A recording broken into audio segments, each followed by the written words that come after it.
Alam mo ba na pwedeng kumita ng mahigit 100,000 piso bawat buwan sa pamamagitan ng mga property na hindi makabayad ng tax? Si Maria, empleyado sa City Assessor's Office, napansin niya na maraming pamilyang hindi na kayang bayaran ang property tax ng mga mamahaling lupa na minana nila. Kaya naman nagtanong siya kay Rolando, isang real estate advisor. Itinuro ni Rolando ang tax line investment strategy. Ginagamit ni Maria ang kanyang access sa records para hanapin ang mga property na may utang na tax. Nakita niya ang isang family compound na nagkakahalaga ng 4.2 million pesos pero may utang na 280,000 piso sa tax. Direktang kinausap ni Maria ang mga tagapagmana. Dahil overwhelmed sila, pumayag silang ibenta ang property para sa 2.1 million pesos plus ang back taxes. Nag-invest pa si Maria ng 300,000 piso para sa renovation. Ngayon, luxury vacation rental na ito at kumikita ng 180,000 piso bawat buwan.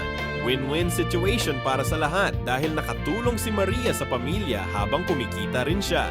Follow for more investment videos like this.